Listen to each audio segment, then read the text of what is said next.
Thriller ಮಂಜು ಸಾರು ಓರ್ಲಿ ನನಗೆ payment ಕೊಟ್ಟಿಲ್ಲ ಏನಾದ್ರೆ ಸ್ಕ್ರಾಪ್ ಆಗ್ಬಿಟ್ಟೆ. ಯಾಕೆ ವರ್ಕ್ ಆದ್ರೂ ಕೊಡ್ಬೋದಲ್ಲ, ಹೆಲ್ಪರಾಗಿ ಮಾಡ್ತಾಯಿದ್ದೀನಿ. ನೀವು ನನಗೇನು ಕೊಡ್ದಿರ ಕೆಲ ಫುಟ್ಪಾತ್ ಮಾಡ್ಬಿಟ್ರಲ್ಲ, ನನ್ನ ಗತಿ ಇವತ್ತೇನು. Lock up death releasing film ಇವತ್ತು ರಿಲೀಸ್ ಆಗತ್ತೆ ಅಂದರೆ ಇದಕ್ಕೆ ಒಂದು 4-5 ದಿವಸ ಮುಂಚೆ ರಾಮಣ್ಣ ಅವ್ರು ಏನು ಮಾಡವ್ರೆ, ಒಂದು ಸ್ಪೆಷಲ್ ಶೋ ಮಾಡೋಣ, ಒಂದು ಟಿಕೆಟ್ 50 ರೂಪಾಯಿ ಟಿಕೆಟ್ 250-300 ರೂಪಾಯಿ ಮಾಡಿ ಒಂದು ಥಿಯೇಟ್ರದ್ದು ರವಿಗೆ ಕೊಡೋಣ, ಅವನ ಪಾಪ ಬಡವ ಏನು ಗತಿ ಇಲ್ಲ ಅಂದಾಗ ಅದಕ್ಕೂ ನಮ್ಮ ಸಂಘದಲ್ಲಿ ಆಗ ಸೀಟ್ನಲ್ಲಿ ಇದ್ದವರು ಯಾರೋ ಅಧ್ಯಕ್ಷರು ಹೋಗಿ ಏನು ಹೇಳಿದ್ದಾರೆ ಹೇಳಿ, ಅವನಿಗೇನು ಸರ್ ಆರಾಮಾಗಿದ್ದಾನೆ, ದುಡಿಮೆಲಿದ್ದಾನೆ, ಆಟೋ ಎಲ್ಲ ಇದೆ ಸರ್, ಅವನು ಕೆಲ ಫುಟ್ಪಾತಲ್ಲಿರೋ ಯಾವನಾದ್ರು ಇಟ್ಕೊಂಡು ಕೆಲ ಫುಟ್ಪಾತಿಗೆ ಬರ್ತಾನೆ ಸರ್. ಹಿಂಗೆಲ್ಲ ಹೇಳಿ ಆ ರಾಮಣ್ಣವ್ರ ಮನ್ಸು ಕೆಡಿಸಿ ಅದು ಹಾಳು ಮಾಡೋದು, ಯಾವುದು ಸ್ಪೆಷಲ್ ಶೋ ಮಾಡೋದು ಹಾಳು ಮಾಡಿ ಅವ್ರು ಮಾಡಿಲ್ಲ ಸ್ಪೆಷಲ್ ಶೋ. ಅದು ಲಾಕ್ ಅಪ್ ಡೆತ್ ಥರ ಒಂದು ಜಂಪು ನೀವು ಮಾಡಿ ತೋರಿಸ್ಬಿಡಿ ನೋಡೋಣ. ಥ್ರಿಲ್ಲರ್ ಮಂಜು ಸರ್ಗೆ ಹೇಳ್ತಾ ಇರೋದು ನಾನು. ಇಲ್ಲ ಅಂದ್ರೆ ಹೇಳ್ಬಿಡ್ಬೇಕು, ಇವಾಗ ಒಂದು ಬಟ್ಟೆ ಹಾಕೊಂಡು ದೇವಸ್ಥಾನ ಹತ್ರ ಕೂತ್ಕೊಬಿಡು, ಯಾರವನ್ನ ಬರೋರಾದ್ರೆ ಒಂದು ರೂಪಾಯಿ 2 ರೂಪಾಯಿ ಹಾಕ್ತಾರೆ, ನೀವು ಹೇಳ್ಬಿಡ್ಬೇಕಾಗಿತ್ತು. ಪೇಮೆಂಟ್ ಕೊಡೋಕ್ಕಾಗಿಲ್ವಲ್ಲ, ಹಿಂಗಾದ್ರೆ ಹೇಳ್ಬಿಟ್ಟಿದ್ರೆ ನಾವು ಫುಟ್ಪಾತಲ್ಲಿ ಹಾಯ್ಕೊಂಡು ತಿನ್ನೋದಾದ್ರು ಮಾಡ್ತಾಯಿದ್ವಿ. ಆವಾಗ PA ಬಂದರು, ಅಣ್ಣವ್ರು ನಿಮಗೆ ಅಮೌಂಟ್ ಕೊಟ್ಟಿದ್ದಾರೆ, ಅದೇ ಎಲ್ಲ ಅವರು ಇನ್ಚಾರ್ಜಿಗೆ ಕೊಟ್ಟಿರ್ತಾರೆ, ಯಾರಿಗೆ PAಗಳಿಗೆ 5 ಲಕ್ಷ ಲೆಕ್ಕ.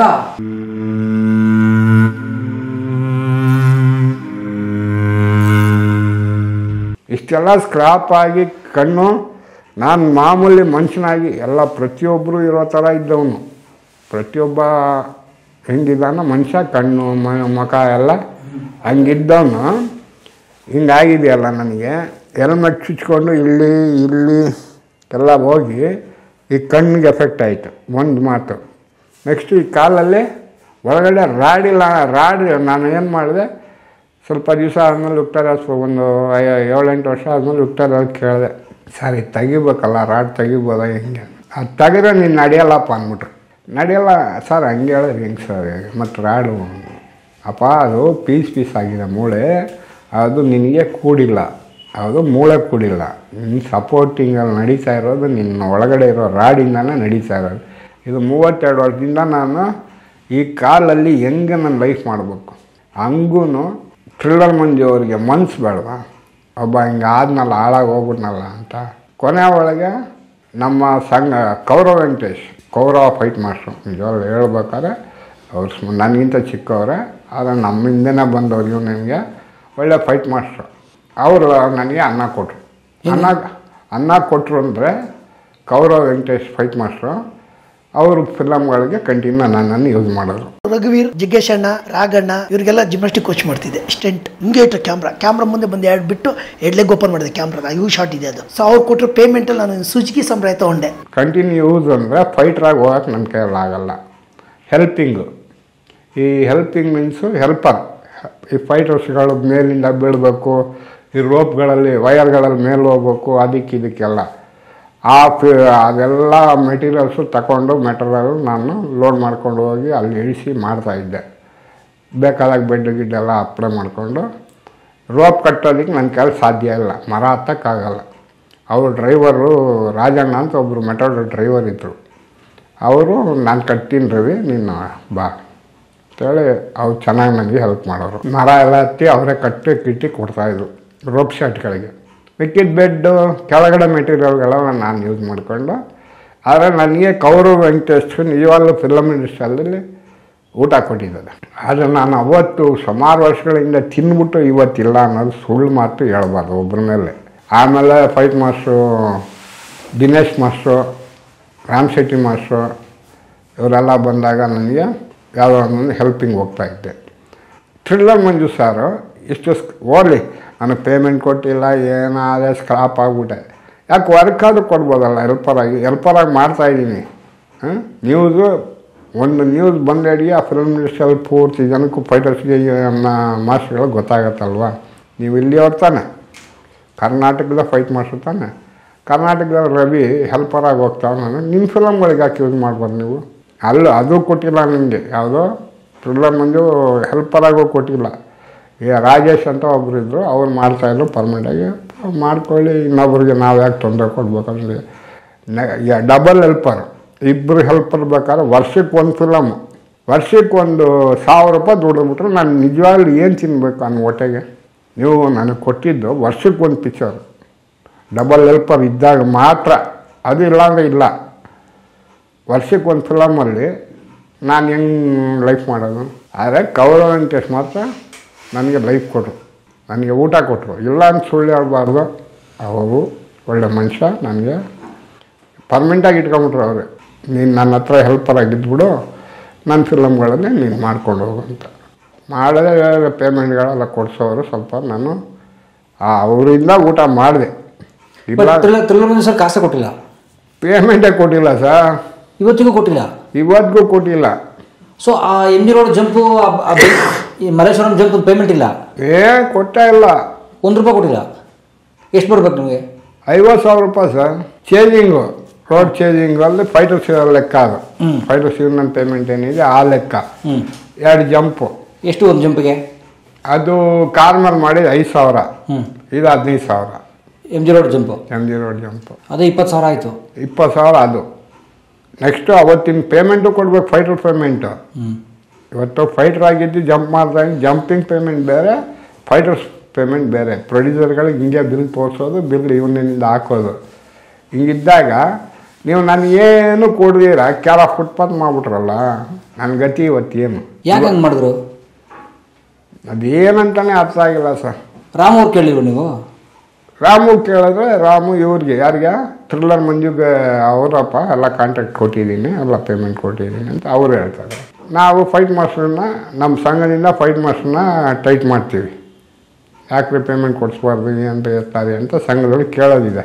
ಆಮೇಲೆ ಇನ್ನೊಂದು ಸೆಂಟ್ರ್ ಪ್ಲೇಸ್ ಮಾತಿದ್ದು, lock up death releasing film ಇವತ್ತು ರಿಲೀಸ್ ಆಗತ್ತಂದ್ರೆ ಇದಕ್ಕೆ ಒಂದು 4-5 ದಿವಸ ಮುಂಚೆ ರಾಮಣ್ಣ ಅವ್ರು ಏನು ಮಾಡವ್ರೆ, ಒಂದು ಸ್ಪೆಷಲ್ ಶೋ ಮಾಡೋಣ. ಸ್ಪೆಷಲ್ ಶೋ ಮೀನ್ಸ್ ಒಂದು ಟಿಕೆಟ್ ₹50 ಟಿಕೆಟ್ 250-300 ರೂಪಾಯಿ ಮಾಡಿ ಫಸ್ಟ್ ದಿವಸ ಒಂದೇ ದಿವಸ ಮಾಡಿ ಒಂದು ಥಿಯೇಟ್ರದ್ದು ರವಿಗೆ ಕೊಡೋಣ. ಅವನ ಪಾಪ ಬಡವ, ಏನು ಗತಿ ಇಲ್ಲ ಅಂದಾಗ ಅದಕ್ಕೂ ನಮ್ಮ ಸಂಘದಲ್ಲಿ ಆಗ ಸೀಟ್ನಲ್ಲಿ ಇದ್ದವರು ಯಾರೋ ಅಧ್ಯಕ್ಷರು, ಸೆಕ್ರೆಟ್ರಿ, ಟ್ರೆಜರಿಗಳು ಹೋಗಿ ಏನು ಹೇಳಿದ್ದಾರೆ ಹೇಳಿ, ಅವನಿಗೇನು ಸರ್ ಆರಾಮಾಗಿದ್ದಾನೆ, ದುಡ್ಡು ಮೇಲಿದ್ದಾನೆ, ಆಟೋ ಎಲ್ಲ ಇದೆ ಸರ್. ಅವನು ಕೆರ ಫುಟ್ಪಾತಲ್ಲಿರೋ ಯಾವನಾದ್ರು ಇಟ್ಕೊಂಡು ಕೆರ ಫುಟ್ಪಾತಿಗೆ ಬರ್ತಾನೆ ಸರ್. ಹಿಂಗೆಲ್ಲ ಹೇಳಿ ಆ ರಾಮಣ್ಣವ್ರ ಮನ್ಸು ಕೆಡಿಸಿ ಅದು ಹಾಳು ಮಾಡೋದು. ಯಾವುದು ಸ್ಪೆಷಲ್ ಶೋ ಮಾಡೋದು ಹಾಳು ಮಾಡಿ, ಅವ್ರು ಮಾಡಿಲ್ಲ ಸ್ಪೆಷಲ್ ಶೋ, ಅದು ಬೆನಿಫಿಟ್ ಶೋ ಮಾಡಿಲ್ಲ. ಅದು ಅಯ್ಯೋ ಅವ್ರು ಮಾಡೋದಿತ್ತು. ಅವ್ರು ನನಗೆ ಹೆಲ್ಪ್ ಒಂದು ಥಿಯೇಟ್ರ್ ಯಾವುದಾದ್ರು ಒಳ್ಳೆ ದೊಡ್ಡ ಥಿಯೇಟ್ರದ್ದು ರವಿಗೆ ಕೊಡೋಣ ಅಂತ ಐಡಿಯಾ ಮಾಡಿ ಮಾಡಿದ್ರು. ಇವರು ಹೋದವ್ರು ಬಂದವರು, ಅದೇ ನಮ್ಮ ಸಂಘದವರೇ, ನಮ್ಮ ಸಂಘದವ್ರು ನನ್ನ ಹೊಟ್ಟೆಗೆ ಮಣ್ಣು ಹಾಕೋರು. ಯಾವಾಗ ಸೀಟ್ನಲ್ಲಿದ್ದವರು, ಅದೇ ಹೆಸರು ಹೇಳಲ್ಲ ನಾನು, ಸೀಟಲ್ಲಿದ್ದವರು, ಸೀಟ್ಗಳಲ್ಲಿದ್ದವರು ಹಾಳು ಮಾಡಿಬಿಟ್ರು. ಫೈಟ್ ಮಾಸ್ಟ್ರು ಅವನಿಗೇನು ಚೆನ್ನಾಗಿರೋನು ಕೋಲ್ ಯಾಕೆ ಇರ್ಕತ್ಕೊಬೋತಾನೆ ನಡ್ಕೊಂಡು. ಚೆನ್ನಾಗಿದೆ. ಇವಾಗ ದೇವ್ರ ಈ ಕಾಲಲ್ಲಿ ರಾಡ್ ಕೊಟ್ಟು ನನ್ನ ಹೆಂಡತಿ ನನ್ನನ್ನು ನಡೆಯೋದಕ್ಕೆ ಟ್ರೈನಿಂಗ್ ಬೆಳಗ್ಗೆ ಹೊತ್ತು ಪ್ರಾಕ್ಟೀಸ್ ಮಾಡಿಸಿ ಸ್ವಲ್ಪ ನಡೆಯೋ ರೀತಿಗೆ ಆದಮೇಲೆ ಇವಾಗ ನಾನು ಒಂಚೂರು ನಡಿತೀನಿ, ಈ ರೀತಿ ಇದ್ದೀನಿ, ನಾನು ಪರವಾಗಿಲ್ಲ. ಆವಾಗ ವಿಧಿ ಇಲ್ಲ ಗತಿ ಇಲ್ಲ ಅಂದಾಗಲೂ ನೀವು ನನಗೆ ಸಹಾಯ ಮಾಡಬಾರ್ದು? ಯಾಕೆ ಮಾಡಿಲ್ಲ? ಪೇಮೆಂಟ್ ಆದರೂ ಕೊಡ್ಬೋದಾಗಿತ್ತಲ್ವ? ನಿಮ್ಮ ಸ್ವಂತ ದುಡ್ಡು ಕೊಡಬೇಡಿ ಸರ್ ನನಗೆ, ನಿಮ್ಮ ಸ್ವಂತ ದುಡ್ಡು ನನಗೆ ಬೇಡ. ಒಬ್ಬ ಏಟ್ ಬಿದ್ದವನೇ ಅಂತ ಕನಿಕರದ ದುಡ್ಡು ನನಗೆ ಬೇಡ. ನನಗೆ ಕಷ್ಟ ಬಿದ್ದಿದ್ದು ನನಗೆ ಯಾಕೆ ಕೊಟ್ಟಿಲ್ಲ? ಇದು 32 ವರ್ಷದ ಮುಂಚೆ ನಡೆದಿದ್ದ ಕತೆ. ಯಾಕೆ ನಿಮ್ಗೆ ಫೈಟರ್ಸ್ ಇದ್ರೆ ತಾನೇ ನೀವು ಫೈಟ್ ಮಾಸ್ಟ್ರು. ಫೈಟರ್ಸ್ ಎಲ್ಲ ನನ್ನಂಗೆ ಸ್ಕ್ರಾಪ್ಗಳಾಗ್ಬಿಟ್ರೆ ನಿಮ್ಮ ಫೈಟರ್ಸ್ ಎಲ್ಲಿಂದ ಸಿಗ್ತಾರೆ? ಫೈಟರ್ಸ್ ಎಲ್ಲ ಸ್ಕ್ರಾಪ್ ಆದರೆ ಫೈಟರ್ಸು ನಿಮ್ಗೆ ಎಲ್ಲಿ ಸಿಗ್ತಾರೆ? ಜಂಪ್ ಮಾಡಪ್ಪ, ಇಲ್ಲಿಂದ ಮಾಡಪ್ಪ, ಮಾಡ್ತೀನಿ ಸರ್, ಮಾಡ್ತೀನಿ ಸರ್ ಅಂತ ಹಿಮ್ಮತ್ತಾಗಿ ನಾವು ಹೇಳ್ತೀವಿ. ಅಂದರೆ ಒಂದು ಮನಸ್ಸಲ್ಲಿ ಧೈರ್ಯ ತೊಗೊಂಡು ಹೇಳ್ತೀವಿ. ನೀವು ಮಾಡಿಸ್ತೀರಾ? ಫೈಟ್ ಮಾಸ್ಟರ್ ಕೆಲಸ ಏನು? ನೀವು ಹೇಳ್ತೀರ ಅಷ್ಟೇ, ಹಿಂಗೆ ಮಾಡಪ್ಪ, ಹಿಂಗೆ ಮಾಡಪ್ಪ, ಹಿಂಗೆ ಮಾಡು, ಇಲ್ಲಿ ಬೀಳು, ಇಲ್ಲಿ ಹೇಳು, ಇವ್ನು ಹೊಡಿತಾರೆ, ಇವ್ರು ಹಿಂಗೆ ಮಾಡು, ಹಿಂಗೆ ಜಂಪ್ ಮಾಡು, ಸ್ಕಿಡ್ ಮಾಡು ಅಂತ ನೀವು ಹೇಳ್ತೀರ. ಆ ಪೊಸಿಷನ್ ಯಾಕೆ ಲಾಕಪ್ ಡೆತ್ ಥರ ಒಂದು ಜಂಪು ನೀವು ಮಾಡಿ ತೋರಿಸ್ಬಿಡಿ ನೋಡೋಣ. ಥ್ರಿಲ್ಲರ್ ಮಂಜು ಸರ್ಗೆ ಹೇಳ್ತಾ ಇರೋದು ನಾನು. ಲಾಕಪ್ ಡೆತ್ತಲ್ಲಿ ನಾವು ಮಾಡಿ ಜಂಪು ಮೆಡ್ರಾಸಿಂದ ಬಂದು ಕರೆಸಿದ್ರಿ, ಓಕೆ ಮಾಡಲಿ, ಯಾರೋ ನಮ್ಮಂಗೆ ಅವರು ಕಷ್ಟ ಬೀಳೋರು ದುಡ್ಕೊಂಡು ಹೋಗಲಿ, ಆಗಲ್ಲ ಅಂತ ಹೋಗ್ಬಿಟ್ರಲ್ಲ. ಅವತ್ತು ನಾವೇನು ಹೇಳಿದ್ವಿ ಹೇಳಿ? ನಮ್ಮ ಕರ್ನಾಟಕದ ಮಾಸ್ಟ್ರು ಕರ್ನಾಟಕದಲ್ಲಿ ಥ್ರಿಲ್ಲರ್ ಮಂಜು ಸರ್ಗೆ ಒಂದು ಗೌರವ ಇರಬೇಕು, ನಾವು ಯಾಕೆ ಕೈ ಕೊಡಬೇಕು ಅಂತ ನಾವು ಒಪ್ಕೊಂಡು ಮಾಡಿ ಕೊನೆ ಒಳಗೆ ನಾವು ಮಣ್ಣು ತಿಂದ್ವಿ. ಮಣ್ಣು ತಿಂದಾಗ ಯಾಕೆ ನಿಮಗೆ ಮನ್ಸು ಬರೋಲ್ವಾ ಕೊಡಬೇಕು, ಇಷ್ಟೆಲ್ಲ ಹೋಗಿ ಪಾಪ ಫುಟ್ಪಾತಲ್ಲಿ ನಿಂತವನೆ ಇಲ್ಲಾಂದ್ರೆ ಹೇಳ್ಬಿಡ್ಬೇಕು, ಹೋಗ ಒಂದು ಬಟ್ಟೆ ಹಾಕೊಂಡು ದೇವಸ್ಥಾನ ಹತ್ರ ಕೂತ್ಕೊಬಿಡು, ಯಾರವನ್ನ ಬರೋರಾದ್ರೆ ಒಂದು ರೂಪಾಯಿ 2 ರೂಪಾಯಿ ಹಾಕ್ತಾರೆ ನೀವು ಹೇಳ್ಬಿಡ್ಬೇಕಾಗಿತ್ತು. ಪೇಮೆಂಟ್ ಕೊಡೋಕ್ಕಾಗಿಲ್ವಲ್ಲ, ಹಿಂಗಾದ್ರೆ ಹೇಳ್ಬಿಟ್ಟಿದ್ರೆ ನಾವು ಫುಟ್ಪಾತಲ್ಲಿ ಹಾಯ್ಕೊಂಡು ತಿನ್ನೋದಾದ್ರೂ ಮಾಡ್ತಾಯಿದ್ವಿ. ನಾನು ಇಷ್ಟು ಥ್ರಿಲ್ಲರ್ ಮಂಜು ಸರ್ ಬಗ್ಗೆ ಮಾತಾಡ್ತಾ ಇದ್ದೀನಿ ಅಂದರೆ, ನಾನು ಇದಕ್ಕೆ ಮುಂಚೆ TV9 ಜಿ ಟಿ ವಿಯಲ್ಲೆಲ್ಲ ಹೇಳಿದಾಗ ಅದನ್ನು ಏನು ಅಂತ ನನಗೆ ಕರೆದಿಲ್ಲ, ನನಗೆ ಮಾತಾಡ್ಸಿಲ್ಲ, ಏನಿಲ್ಲ. ಇದೆಲ್ಲ ಸುಮಾರು ವರ್ಷಗಳ ಕಥೆನೇ ಟಿ ವಿಯಲ್ಲಿ ಬಂದಿದ್ದು, ಅವಾಗೂ ನೀವು ಕೇಳಲಿಲ್ಲ. ಆಮೇಲೆ ಜಿ ಟಿ ವಿ ಕನ್ನಡ ಇದು ಕಥೆಯಲ್ಲ ಜೀವನ, ಮಾಲವಿಕಾ ಮೇಡಮ್ ಮಾಡೋರು. ಆವಾಗ ನಮ್ಮ ಫೈಟರ್ಸ್ ಇವನಿಂದ ಒಂದು 8-9 ಜನ ಕರೆದಿದ್ರು. ಏನಂತ ಹೇಳಿದ್ರು, ನೀವು ನಿಮ್ಮ ಮಿಸ್ಸಸ್ ಇಬ್ಬರು ಬರಬೇಕು ಅಂತ ಆರ್ಡ್ರ್ ಮಾಡಿದ್ರು. ಓಕೆ ಅಂತೇಳಿ ನಾನು ನಮ್ಮ ಮಿಸ್ಸಸ್ಸು ಹೋಗಿದ್ವಿ. ಫೈಟರ್ಸು ಒಂದು 7-8 ಜನ 8-9 ಜನ ಏನೋ ಎಲ್ಲರೂ ಅವರ ಫ್ಯಾಮಿಲಿ ಸಮೇತ ಬಂದ್ವಿ. ಹೋದಾಗ ಏನು ಮಾಡೋರು, ಮಾಮೂಲಿ ಕಾಫಿ ಟಿಫನ್ನು ಅದೆಲ್ಲ ಮಧ್ಯಾಹ್ನದ ಊಟದ್ದು ಅದು ಮಾಡೋರು. ಹೆಲ್ಪಿಂಗೋಸ್ಕರ ಕರೆದಿರೋದು. ಯಾವುದು ಕಥೆಯಲ್ಲ ಜೀವನ, ಇವರು ಲೈಫ್ ಹಿಂಗಾಗಿದೆ, ಸಹಾಯ ಮಾಡೋರು ಮಾಡಿ ಅಂತ ಹೇಳೋದಕ್ಕೋಸ್ಕರ ಕರೆದಿರೋದು. ಅಲ್ಲಿ ಆಯಿತು ಅಂತೇಳಿ ಮಾಡಿಬಿಟ್ಟು ನಾವು ಬಂದ್ವಿ. ಏನಿಲ್ಲ, ಓಕೆ ಯಾರು ಕೊಟ್ಟರೆ ಕೊಡ್ಬೋದು. ಕೊನೆ ಒಳಗೆ ಒಂದು 2 ತಿಂಗಳು 3 ತಿಂಗಳು ಆದಮೇಲೆ ಒಂದು ಫೋನ್ ಬಂತು. ಎಲ್ಲಿಂದ? ಜಿ ಟಿ ವಿಯಿಂದಾನೆ. ಮಾಲವಿಕಾ ಮೇಡಮ್ ಅವರು ಪೊಸಿಷನಲ್ಲಿ ಅಸಿಸ್ಟೆಂಟ್ಗಳು ಫೋನ್ ಮಾಡಿದ್ದು. ಏನಂತ, ನಿಮಗೆ ಅಮೌಂಟ್ ಬಂದಿದೆ ರೀ, ಹೆಲ್ಪಿಂಗ್ ಅಮೌಂಟ್ ಬಂದ್ರಿ ಅಂತೇಳಿ ಕರೆದ್ರು. ನಾವು ಹೋಗಿದ್ವಿ ಎಲ್ಲರೂ ಫೈಟರ್ಸು, ಅವರ ಮಿಸ್ಸಸ್ಸು, ಅವರು ಇಬ್ಬಿಬ್ಬರು ಫ್ಯಾಮಿಲಿ ಸಮೇತ ಹೋಗಿ ಅವ್ರನ್ನ ಹತ್ರ ಮಾತಾಡಿ ಅವತ್ತು ಪ್ರೋಗ್ರಾಮ್ ಮಾಡೋದು ಎಲ್ಲ ಮಾಡಿ ಕೊನೆ ಒಳಗೆ ಎಲ್ಲರಿಗೂ ಅಮೌಂಟ್ ಬಂದಿದೆ, ಎಲ್ಲ ಚೆಕ್ ರೂಪದಲ್ಲಿ ನಮ್ಮ ಇದ್ರಲ್ಲಿ ಕೊಡೋದು ಸೀರಿಯಲ್ ಟಿ ವಿ ಇದರಲ್ಲಿ ಅಂತೇಳಿ ಚೆಕ್ಗಳು ಕೊಟ್ಟರು. ನಾವು ಆಸೆ ಏನು ಬಿದ್ದಿದ್ದೀವಿ ಹೇಳಿ, 9 ಜನನು ಏನೋ ಒಂದು 50,000 20,000 40,000 ಎಷ್ಟೋ ಬಂದಿರ್ಬೋದು ಕಣ ಅಂತ ನೋಡಿದ್ವಿ. ಕೊನೆ ಒಳಗೆ ಆ ಚೆಕ್ಕಲ್ಲಿ 2,000 ರೂಪಾಯಿ 2,000 ರೂಪಾಯಿ ಬರೆದು ಅಮೌಂಟ್ನ ಚೆಕ್ ಕೊಟ್ಟಿದ್ದಾರೆ. ಆ 2,000 ರೂಪಾಯಿ ಕೊಟ್ಟಿದ್ದಾರೆ. ಅಲ್ಲಿಂದ ಏನು ಅದರಿಂದ ಏನಾಗಬೇಕು, ಇವಾಗ ಹೆಲ್ಪ್ ಮಾಡಿ ಇಷ್ಟು ಜನಕ್ಕೆ ಅಂತೇಳಿ ಇಬ್ಬರು ಅಮೌಂಟ್ ಕಳಿಸೋವಾಗ ಯಾರೋ ದೊಡ್ಡ ಸಾಹುಕಾರಗಳು ಇದು ಕಳಿಸಿರೋದು ಒಳ್ಳೆ ಕುಬೇರದ ಕಳಿಸಿರೋದು ಯಾವುದೋ ಅಮೌಂಟು ಟಿ ವಿಗೆ ಕೊಟ್ಟಿಲ್ಲ. 2,000 ರೂಪಾಯಿ ಕೊಟ್ಟರು ನಾವು ಏನೋ ಬಿಡ ಏನೋ ಆಸೆ ಬಿದ್ವಿ, ಏನೋ ಆಯಿತು ಅಂತ ಚೆಕ್ನ ತೊಗೊಂಡು ಕ್ಯಾಶ್ ಮಾಡ್ಕೊಂಡು ಯೂಸ್ ಮಾಡಿದ್ವಿ. ಆಮೇಲೆ ಇಲ್ಲಿ ಹೀರೋಗಳು ಒಬ್ಬರು ನನಗೆ 1 ರೂಪಾಯಿ ಕೊಟ್ಟಿಲ್ಲ. ರಜನಿಕಾಂತ್ ಸಾರು ತಮಿಳ್ನಾಡಿಂದ ಲೆಟ್ರ್ ಹಾಕಿದ್ರು, ಈ ಥರ ರವಿ ಬನ್ನಿ ನಮ್ಮ ಅದೇ ಬೆಳಗ್ಗೆ ಹೊತ್ತು ಮನೆ ಹತ್ರ ದಿನ ದಾನ ಮಾಡ್ತಾರೆ, ಮನೆ ಹತ್ರ ಬನ್ನಿ ಬೆಳಗ್ಗೆ ಇಷ್ಟೊತ್ತಿಗೆ ಬನ್ನಿ ಅಂತ ರಜನಿ ಸಾರು ಲೆಟ್ರು ಬಂದಿತ್ತು. ಸರಿ ನಾವು ಹೋದ್ವಿ. ನಂದು ಯೂನಿಯನ್ ಮೆಂಬರ್ಶಿಪ್ ಕಾರ್ಡ್ ಇತ್ತಲ್ಲ ತೋರಿಸ್ಬೇಡಿಗೆ ಅವ್ರ ಪಿ ಏನು ಮಾಡೋರು, ಒಳಗಡೆ ಸೋಫಲ್ಲಿ ಕೂರಿಸಿದ್ರು. ನಮ್ಮ ಅಕ್ಕನ ಗಂಡ 2ನೇ ಅಕ್ಕನ ಗಂಡನೂ ಬಂದಿದ್ರು, ಮಿಲ್ಟ್ರಿಯಲ್ಲಿದ್ದರು ಅವರು ಬಂದು ಇಬ್ಬರಿಗೂ ಕೂರಿಸಿ ಇಡ್ಲಿ ಟಿಫನ್ ಕೊಟ್ಟು ಕಾಫಿ ಕೊಟ್ಟರು. ಮಾಡೋವಾಗ ರಜನಿ ಅಣ್ಣವ್ರು ಬಂದರು.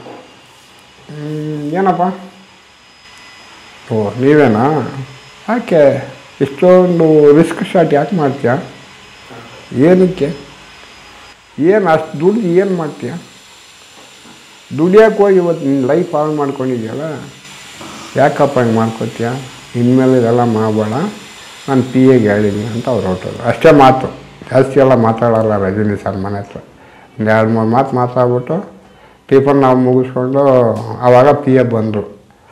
ಅಣ್ಣವ್ರು ನಿಮಗೆ ಅಮೌಂಟ್ ಕೊಟ್ಟಿದ್ದಾರೆ, ಅದೇ ಎಲ್ಲ ಅವರು ಇನ್ಚಾರ್ಜಿಗೆ ಕೊಟ್ಟಿರ್ತಾರೆ, ಯಾರಿಗೆ ಪಿ ಎಗಳಿಗೆ, ಇವ್ರಿಗೆ ಇಷ್ಟಿಷ್ಟು ಕೊಡು ಅಂತೇಳಿ.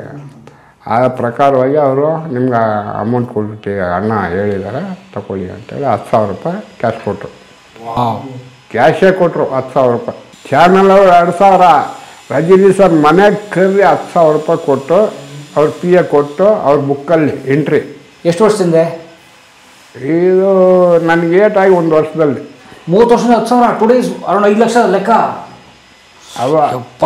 ಅಣ್ಣವ್ರು ಅವಾಗ tsunami first time sir. Tsunami 25 ವರ್ಷ ಆಯಿತು. First time tsunami. ಅವ್ರು ಬೇರೆ ಮನೆ ಹತ್ರ ಎಲ್ಲ ಸುಮಾರು ಜನ ಪಬ್ಲಿಕ್ ಬೇರೆ ಇದ್ದರು. ಅವರು ಪಿ ಎ ಹೇಳೋರು, ನೋಡಪ್ಪ ಹಿಂಗೆ ಇದೆ ಇದಕ್ಕೆ ಹಿಂಗೆ ಹೇಳತ್ತಲ್ಲ ತಮಿಳಲ್ಲೇ ಹೇಳೋರು, ಈ ಜಾಗದಲ್ಲಿ ಹಿಂಗಿದೆ ನೋಡಿ, ಇಷ್ಟು ಜನರಿಂದ ಮಾಡ್ತಾಯಿದ್ದಾರೆ, ನಿಮಗೂ ಹೇಳಿದ್ದಾರೆ ಅಣ್ಣ ಕೊಡೋಕ್ಕೆ ತಗೊಳ್ಳಿ ಅಂತೇಳಿ ಕೊಟ್ಟು ಬುಕ್ಕಲ್ಲಿ ಸಿಗ್ನೇಚರ್ ತೊಗೊಂಡ್ರು, ಎಲ್ಲ ಮಾಡಿದ್ರು. ಓಕೆ. ಆಮೇಲೆ ಒಂದು ಮಾತು ಹೇಳಿದ್ರು, ನೀವು ನೆಕ್ಸ್ಟ್ ಬರಬೇಕಂತೆ. ಯಾರೋ ರಜನಿ ಸಾರು ಅವ್ರಿಗೆ ಹೇಳಿರೋ, ಯಾರಿಗೆ ಪಿ ಎಗೆ ನೆಕ್ಸ್ಟು ಕರ್ಸು ಅಂತ ಹೇಳಿದ್ದಾರೆ. ನಾನೇನು ಮಾಡಿದೆ, ಆಯಿತು ಅಂತ ಕೊಟ್ಟಿದ್ದು ಗೌರವ ಸಾಕು ಅಂತೇಳಿ ತಗೊಂಡು ನಾನು ಬೆಂಗಳೂರಿಗೆ ಬಂದುಬಿಟ್ಟೆ. ತಿರ್ಗಾ ಹೋಗಿಲ್ಲ. ಹೋಗಿದ್ರೆ ಏನೋ ಹೆಲ್ಪ್ ಮಾಡಿರ್ತಿದ್ರು. ಆದರೆ ನನಗೆ ನೋವು 3 ವರ್ಷ ಸರ್ ನಾನು ಸುಧಾರಿಸೋದು. ಏನು ತಮಾಷೆನ ಸರ್, 3 ವರ್ಷ ಊಟ ಇಲ್ಲದೆ ಹೆಂಗೆ ಸರ್ ಸುಧಾರಿಸೋಣ.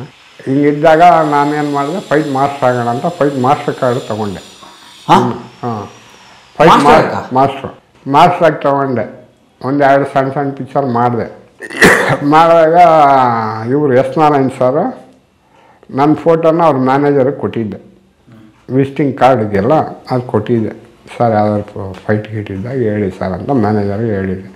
ಅವ್ರೇನು ಮಾಡೋರು, ಎಸ್ ನಾರಾಯಣ್ ಸಾರು ವೀರ ಪರಂಪರೆ ಫಿಲಮ್ಗೆ ಶೂಟಿಂಗ್ ಟೈಮಲ್ಲಿ ಮ್ಯಾನೇಜರ್ಗೆ ಹೇಳೋರು. ಮ್ಯಾನೇಜರು ತಿರ್ಗಿ ಗಾಂಧಿನಗರದ ಸಿಕ್ಕಿದಾಗ, ಅಣ್ಣವರು ನಿಮ್ಮನ್ನು ನಾಳೆ ಕರೆದಿದ್ದಾರಪ್ಪ, ಎಲ್ಲರೂ ಬರ್ತಾಯಿದ್ದಾರೆ ಬಾ.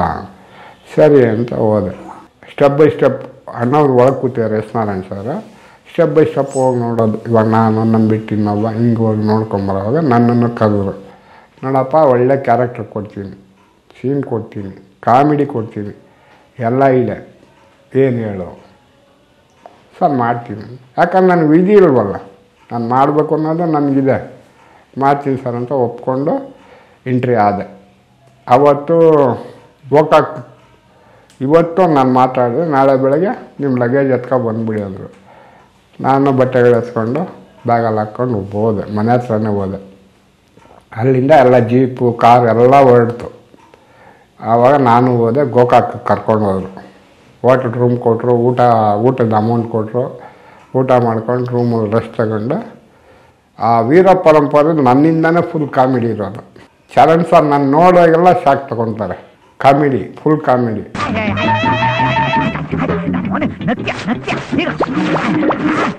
ಆ್ಯಕ್ಟಿಂಗ್ ಮಾಡಿದ್ದೀನಿ. ನಾನು ನೋಡೋದು ಸಾಕು, ನನ್ನ ಕಣ್ಣಿಗೆ ಬಿಟ್ಟರೆ ಸಾಕು. ಸ್ವಲ್ಪ ನನಗೆ ಮೇಕಪ್ ಮಾಡಿದ್ರು ಕಣ್ಣೊಳಗಡೆ. ಕಣ್ಣಿಗೆ ಬಿಟ್ಟರೆ ಕೆಂಪು ಕಾಣೋದು.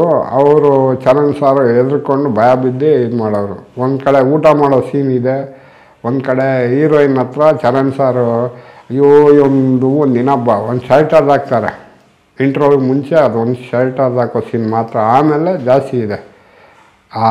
ಇವೊಂದು ಶರ್ಟರ್ ಹಾಕ್ಬಿಟ್ಟು ಅವತ್ತಿಂದ ಇವನು ಕಾಟ ನನ್ನ ಕೈ ತಡೆಯೋಕ್ಕಾಗಲ್ಲಮ್ಮ ಹಂಗೆ ಅಯ್ಯೋ ಅಂತೇಳಿ ಅವರು ಕಾಮಿಡಿ ಮಾಡ್ತಾಯಿರ್ತಾರೆ ಯಾರಿಗೆ, ಹೀರೋಯಿನ್ ಹತ್ರ.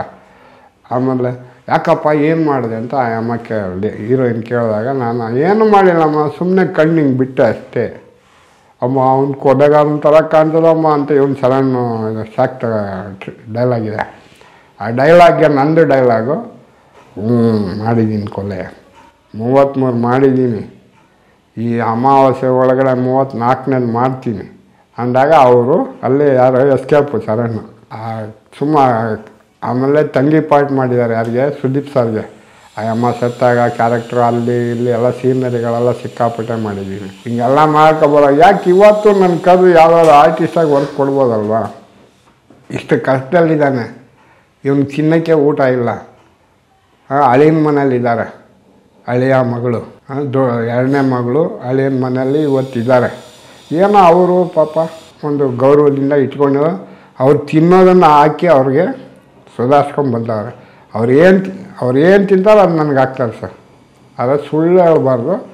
ಅವರಿಂದ ನಾನು ಇವಾಗ ಬೆಂಗಳೂರಲ್ಲಿ ಮನೆ ಅನ್ನೋದು ಅವ್ರ ಮನೆಯಲ್ಲಿ ಕೂತ್ಕೊಂಡು ನಾನು ನಿಮ್ಮ ಬಳಿ ಅಣ್ಣ ತಮ್ಮದಿರೋ, ಅಕ್ಕ ತಂಗಿದಿರೋ, ಅಮ್ಮ ಅಪ್ಪ ಇದನ್ನು ನೋಡೋ ಪ್ರತಿಯೊಬ್ಬರಿಗೂ ನಾನು ಕೇಳ್ಕೊಳ್ಳೋದು ಇಷ್ಟ. ಇವತ್ತು ಅವ್ರ ಮನೇಲಿ ಕೂತ್ಕೊಂಡು ನಿಮಗೆ ಮಾತು ಹೇಳ್ತಾ ಇರೋದು.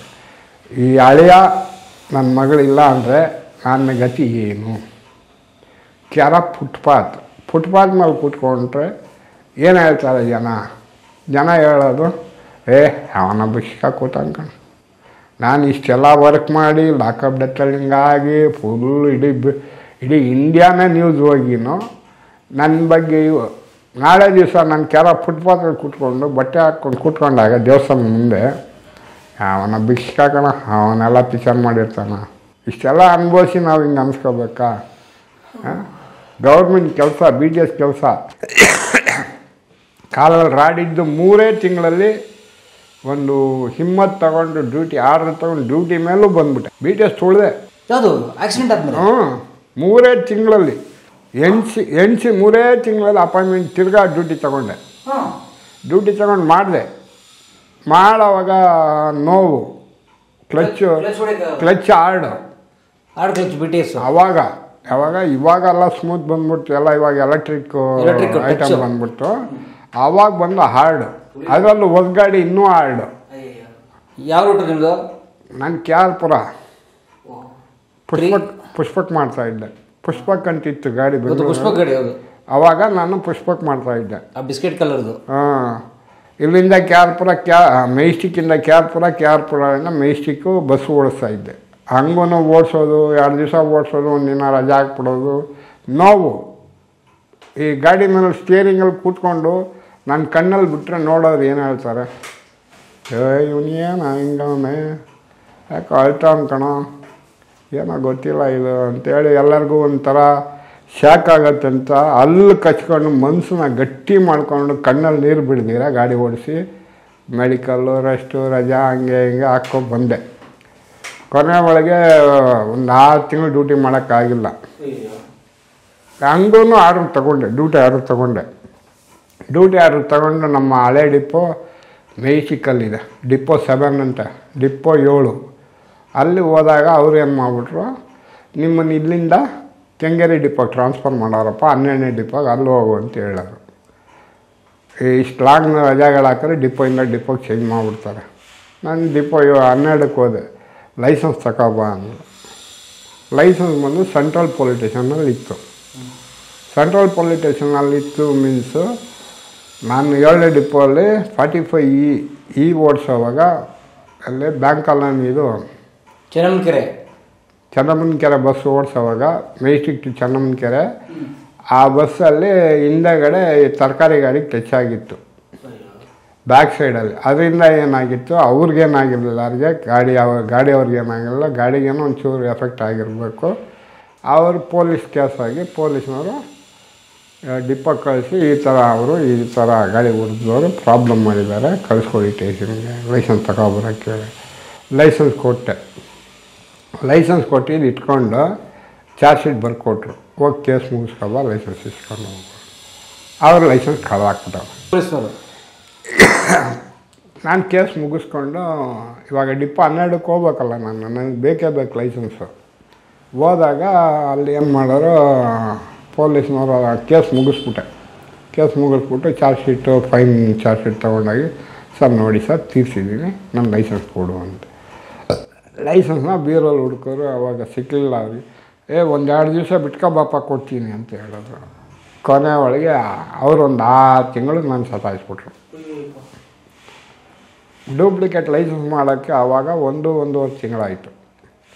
ಇಷ್ಟು ಲಾಂಗ್ ಆಗಿ ತಿರ್ಗಾ ಹೋದಾಗ ನಿಮಗೆ ಡ್ಯೂಟಿ ಇಲ್ಲ, ನೀವು ಎನ್ಕ್ವೈರಿ ಅಟೆಂಡ್ ಮಾಡಿ ಅಂತೇಳಿ ಎನ್ಕ್ವೈರಿಗೆ ಕಳಿಸಿದ್ರು. ಎನ್ಕ್ವೈರಿಗೆ ಹೋಗೋವಾಗ ನನಗೆ ಬಸ್ಸಿಗೆ ₹1 ಇಲ್ಲ ಎನ್ಕ್ವೈರಿಗೆ ಹೋಗೋಕ್ಕೆ. ಹಂಗೂ ಸುಧಾರಿಸ್ಕೊಂಡು ಹೋಗಿ ಎನ್ಕ್ವೈರಿ ಅಟೆಂಡ್ ಮಾಡಿದೆ. ಎನ್ಕ್ವೈರಿ ಅಟೆಂಡ್ ಮಾಡಿದಾಗ ಅಲ್ಲಿ ಕೆಲವು ಪಾಯಿಂಟ್ಗಳಿದೆ, ಅದು ಹೇಳೋಕ್ಕಾಗಲ್ಲ. ಆ ಪಾಯಿಂಟ್ಗಳಿಗೆ ನಾನು ಓಕೆ ಆಗಿಲ್ಲ. ಏನು ಪಾಯಿಂಟ್ ಮೀನ್ಸು ಅದೇ ಅಮೌಂಟ್ಗಳದ್ದು. ಅದು ಎನ್ಕ್ವೈರಿ ಮಾಡೋರಿಗೆ ಅಮೌಂಟ್ ಕೊಡ್ಬೇಕಾ? ಲಂಚ ಕೇಳಿದ್ರು ಕೊಡಬೇಕು. ಅದು ನನ್ನ ಕೈಯಲ್ಲೇ ನನಗೆ ಟೀಗೆ ಕಾಸಿಲ್ಲ ₹1. ನಾನು ಎಲ್ಲಿಂದ ನಿನಗೆ 1000-2000 ಕೊಡಲಿ? ಆದರೆ ನನ್ನ ಕೈಯಲ್ಲಿ ಆಗಿಲ್ಲ. ಅವ್ರು ಏನು ಮಾಡೋರು, ನೀನು ಡಿಸ್ಮಿಸ್ ಮಾಡ್ತೀನಿ ಅಂದರು. ಡಿಸ್ಮಿಸ್ಸು ಏನು ಮಾಡೋ ನಮ್ಮ ಗತಿ ಅಷ್ಟೇ ಆಗ್ಬಿಡು, ಫುಟ್ಪಾತ್ ಗತಿ ಅಂದ್ಬಿಟ್ಟು ಮನೆಗೆ ಬಂದ್ಬಿಟ್ಟೆ ನಾನು. ಆಮೇಲೆ ಡಿಸ್ಮಿಸ್ ಮಾಡಿದ್ದೆ ಅಂತ ಲೆಟ್ರ್ ಬಂತು. ಅಷ್ಟೇ, BTS ಡ್ಯೂಟಿ ಹಾಳು ಮಾಡಿಕೊಂಡೆ. ಆದರೆ ನಾನು ಲಾಕಪ್ ಡೆತ್ ಮಾಡದೆ ಹೋಗಿದ್ದಿದ್ರೆ ಲಾಕಪ್ ಡೆತ್ತಲ್ಲಿ MG ರೋಡ್ ಜಂಪ್ ಮಾಡದೇ ಇದ್ದಿದ್ರೆ ನನಗೆ ಗೌರ್ಮೆಂಟಿಂದ ಸ್ಟೇಟ್ ಗೌರ್ಮೆಂಟಿಂದ ನನಗೆ ಸೆಟಲ್ಮೆಂಟ್ ಏನೋ ಒಂದು ಅಮೌಂಟ್ ಬಂದಿರೋದು ನನ್ನ ಹೆಂಡತಿ ಮಕ್ಕಳಿಗೇನೋ ನನ್ನಿಂದ ಸಾಧ್ಯವಾದಷ್ಟು ನಾನು ಸುಧಾರಿಸ್ತಾ ಇದ್ದೆ. ಅದೂ ಇಲ್ಲ. ಕೊನೆ ಒಳಗೆ ನಮ್ಮ ಸಂಘದಲ್ಲಿ ಮೆಂಬರ್ಶಿಪ್ಪು ಸರ್ವಿಸ್ ಆದಮೇಲೆ ರಿಟೈರ್ಮೆಂಟ್ ತಗೋಬೋದು. ಆಗಲ್ಲ ಅಂದಾಗ ರಿಟೈರ್ಮೆಂಟ್ ತಗೋಬೋದು ಅಂದರೆ ರಿಟೈರ್ಮೆಂಟ್ ಲೆಟ್ರ್ ಬರೆದು ಒಂದು ಟೈಪ್ ಮಾಡಿ ಸಿಗ್ನೇಚರ್ ಮಾಡೆಲ್ಲ ಕೊಟ್ಟರೆ ಒಂದು ಅಮೌಂಟ್ ಕೊಡ್ತಾಯಿದ್ರು. ನಾನು ಮಾಡಿಕೊಟ್ಟಿದ್ದೆ. ನಾನು ರಿಸೈನ್ ಮಾಡ್ತಾಯಿದ್ದೀನಿ ಅಂತ ಬರ್ಕೊಟ್ಟಾಗ ಅಮೌಂಟ್ ಕೊಟ್ಟಿಲ್ಲ. ಯಾವುದೋ ಸುಮ್ಮನೆ ತಳ್ಕೊಂಡು ಹೋಗ್ತಾರೆ, ನೋಡೋಣಿರಪ್ಪ ಇದು ಅಂತ ನನಗೆ ಹೇಳ್ಕೊಂಡೇ ಬಂದರು. ಕೊನೆ ಒಳಗೆ ಜನರಲ್ ಬಾಡಿಗೆ ಬಂದು ಫಸ್ಟ್ ಜನರಲ್ ಬಾಡಿಗೆ ಮಾತಾಡೋಕ್ಕಾಗಿಲ್ಲ, ಇದಾಗಿಲ್ಲ. 2ನೇ ಸಾರಿ ಜನರಲ್ ಬಾಡಿಗೆ ನಿಂತ್ಕೊಂಡ್ಬಿಟ್ಟೆ. ಇದು ನನಗೆ ಸಾಧ್ಯ ಇಲ್ಲ. 4 ಜನರಿಗೆ ನೀವು ಯಾವ ನ್ಯಾಯ ಮಾಡ್ತಾಯಿದ್ದೀರಾ ಸಂಘದಿಂದ, ಆ ನ್ಯಾಯ ನನಗೆ ಮಾಡಲೇಬೇಕು ಅಂತ ಕೇಳಿದಾಗ, ಇಲ್ಲ ಕುತ್ಕೊಳ್ಳಿ ಮಾಡೋಣ. ಅವಾಗ ಟ್ರಿಲ್ಲರ್ ಮಂಜುನು ಕುತ್ಕೋ ಪಾರವಿ ಮಾಡ್ತಾರೆ, ಕುತ್ಕೋ. ಆದರೆ ಜಾಲಿ ಸಬಾಸ್ಟಿಯನು ದೇವ್ರ ಹತ್ರ ಇದ್ದಾರೆ ಇವತ್ತು. ಅವ್ರು ಏನು ಮಾಡೋರು, ಎದ್ದು ನೀನು ಯೂನಿಯನ್ನವ್ರು ಏನು ಮಾಡೋರು, ನೀನು ಸರಿಯಾಗಿ ಇವಾಗ ವರ್ಕ್ ಮಾಡ್ತಾಯಿಲ್ಲ. ವರ್ಕ್ ಮಾಡ್ಕೊಬಂದೆ, ಕೊನೆ ಒಳಗೆ ಗೌರ್ಮೆಂಟೆಷ್ಟು ಕಂಟಿನ್ಯೂ ಮಾಡ್ಕೊಂಡು ಎಲ್ಲ ಬಂದಿದ್ದೆ. ಅದಕ್ಕೆ ಯಾವುದೋ ನನ್ನ ಸಂಘದಲ್ಲಿ ನಿಂತು ಮಾತಾಡೋ 2ನೇ ಜನರಲ್ ಬಾಡಿಗೆ ನಿಂತು ಮಾತಾಡೋವಾಗ ಅದಕ್ಕೆ ಒಂದು 2-3 ದಿವಸ ಮುಂಚೆ ಒಂದು ಸಣ್ಣ ಫೈಟ್ ತೆಗ್ದಿದ್ದೆ. ಈ ಯೂನಿಯನ್ನವ್ರು ಹೇಳ್ತಾ ಇರೋದೇನು, ನೀನು ಸರಿಯಾಗಿ ಕೆಲಸ ಮಾಡಿಲ್ಲ, ನಿಮ್ಗೆ ಏನು ಕೊಡೋದು ಸೆಟಲ್ಮೆಂಟ್ ಅಂತ ಕೇಳಿ ಬ್ರೇಕ್ ಮಾಡಿದ್ದೀವಿ ಅಂತ ಹೇಳೋರು.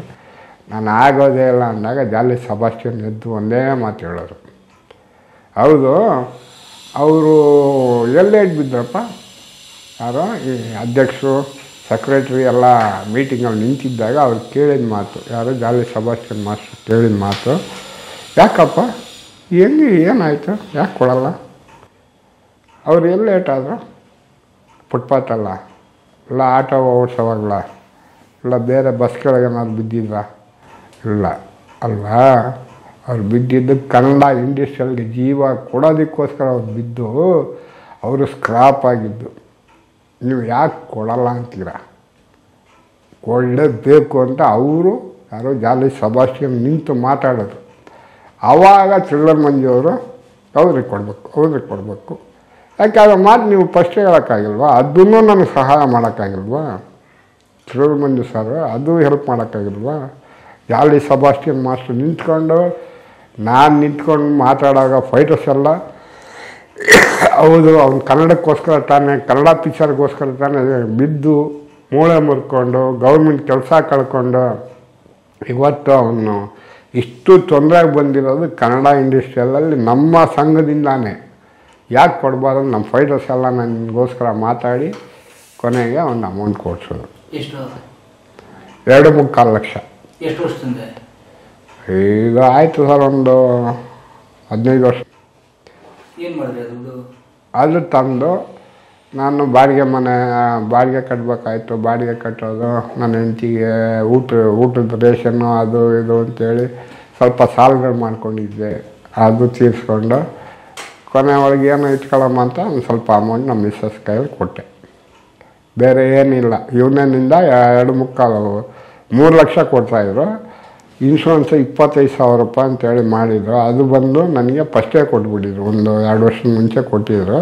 ಅದರಿಂದ 25 ಕಟ್ ಮಾಡ್ತೀವಿ, 2.25 ಕೊಡ್ತೀವಿ ಅಂತ ಹೇಳಿ ಸಂಘದಲ್ಲಿ ಹೇಳಿ ಇವ್ರು ಜಾಲಿ ಸಭಾಷನ್ ಮಾತಾಡೋರು. ಅವ್ರು ಒಪ್ಕೊಂಡು ಇವನನ್ನು ಇವರು ಮಾಸ್ಟ್ರು ಕುತ್ಕೊಂಡ್ಬಿಟ್ರು ಜಾಲಿ ಸಭಾಷ್. ಆಮೇಲೆ ಇವನನ್ನವರು ಮಾಡೋಣಿರಿ ಒಂದು 2 ದಿವಸ ಎಲ್ಲ ಗೌರವವಾಗಿ ಕಳಿಸ್ಬೇಕಲ್ವಾ ಅಂತ ಹೇಳಿದ್ರು. ನಾನು ತಿಳ್ಕೊಬಿಟ್ಟೆ, ಇವ್ರು ಗೌರವವಾಗಿ ನಮಗೆ ಕಳಿಸೋದು ಅಷ್ಟರಲ್ಲೇ ಇದೆ. ಇವತ್ತೇ ಮಾತಾಡಿ ಫೈನಲ್ ಮಾಡಿದ್ರೆ ಉಂಟು, ಇಲ್ಲಾಂದರೆ ಇದು ತಿರ್ಗಾ ಹಿಡಿತೈತೆ ಅಂತ ನಾನು ಅವತ್ತೇ ನಿಂತ್ಕೊಂಬಿಟ್ಟೆ. ಇಲ್ಲ ಆಗಲ್ಲ, ನನಗೆ ಇವಾಗಲೇ. ಅವಾಗ ಒಬ್ಬರಿಗೆ ರಿಟೈರ್ಮೆಂಟ್ ಕೊಟ್ಟರು, ಫೈಟರ್ಸ್ಗೆ ರಿಟೈರ್ಮೆಂಟ್ ಕೊಟ್ಟರು. ಅವ್ರಿಗೆ ಮಾಮೂಲಿ ಹಣ್ಣು ಹಂಪು ಕೊಟ್ಟು ಒಂದು ಮಾಲೆ ಹಾಕಿ ರಿಟೈರ್ಮೆಂಟ್ ಅಂತ ಸಂತೋಷವಾಗಿ ಬಿಟ್ಕೊಟ್ರು. ನಾನು ಹೇಳಿದೆ, ನನಗೆ ಇದೆಲ್ಲ ಬೇಡ, ನನಗೆ ಹೂವು ಹಣ್ಣು ಅದೆಲ್ಲ ಬೇಡ, ನನಗೇನಿದೆ ಸಂಘದಿಂದ ಅದು ಕೊಟ್ಬಿಡಿ ಅಂತ ಅವತ್ತೇ ಕೂತು ಸೈನ್ ಮಾಡಿಸ್ದೆ. ಸೈನ್ ಮಾಡಿಸಿ ಚೆಕ್ಕನ್ನ ಅಮೌಂಟ್ ತೊಗೊಂಡು ಹಿಂಗೆ ಮಾಡಿದೆ.